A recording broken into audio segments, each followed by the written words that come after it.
Բարև ձեզ։ Մենք գտնվում ենք WCIT 2019-ում եւ Գրադարանում, այս դեպքում արտահերթ Գրադարանում, եւ ենք արել ենք Մոնթի Մանֆորդին of հայտնի tech journalist. Hello Monty. Hello, how are you? Fine, you? I'm tired. It's been a big, long conference, but it's been great fun and good to be back in Armenia. My second time. Oh, nice to hear.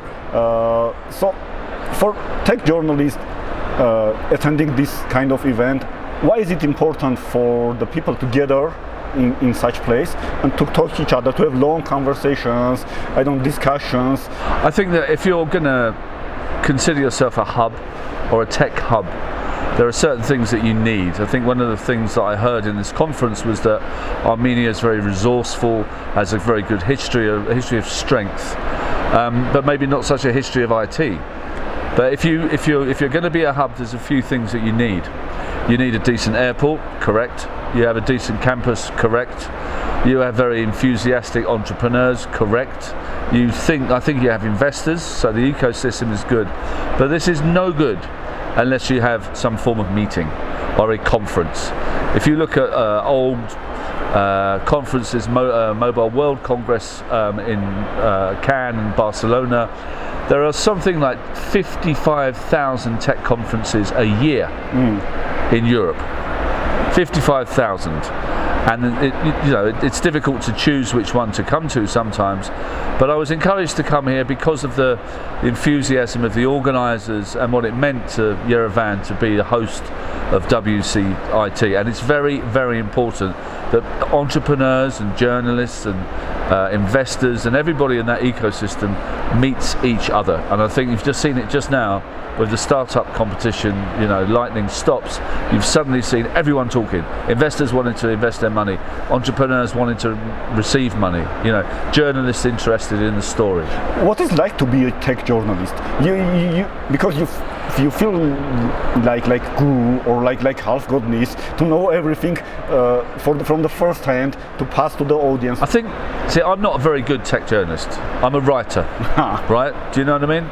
So I didn't like tech for the first 20 years of my life. I was against tech. I didn't want computers in my life. But I had a baby and I had a child, and I realised that I needed to know about what was going to happen next and to prepare him for the next world. And like most journalists, we know a little bit about everything.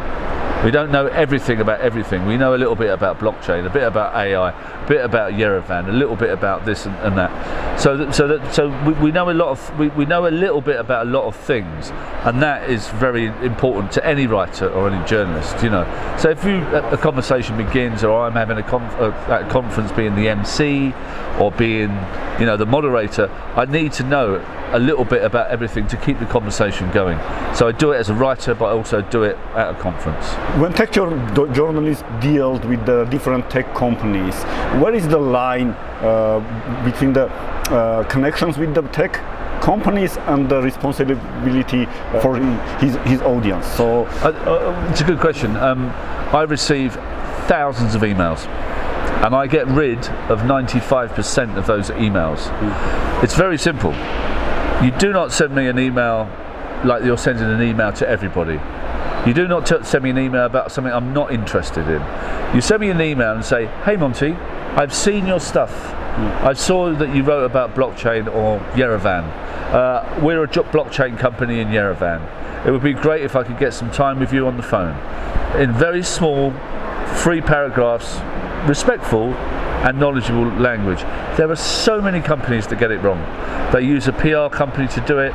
The PR company sends the CEO to the meeting, they get the money, and then they send the kid in to run the account. Or you hire someone in-house, quite expensive, then that person has one job, they're committed. There are all types of ways to doing it, but everybody has to survive, right? PRs, journalists, we all have to work together.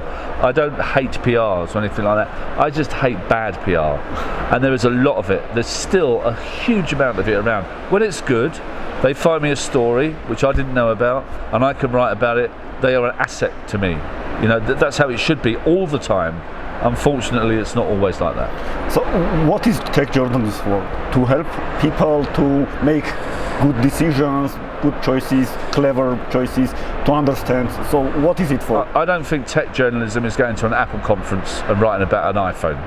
I don't think it's going to an Android event with Google. I think tech journalism is trying to shine a light on things that aren't seen.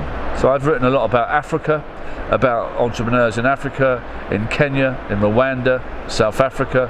I've been to Detroit to see the tech scene there, and I've always tried to find stories that aren't in the mainstream. I think it's a little bit like being a travel journalist, you know, a tech travel journalist. Go to this city, is this a hub? Go to Moscow, go to Paris, stay in London, go to Detroit, go to Grenoble or wherever it is to find out what's happening. And I think if I can find out what's happening, then I can share what's happening with other people.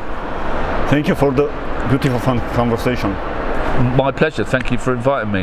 And Happy New Year, Armenia. Thank you. Thank you.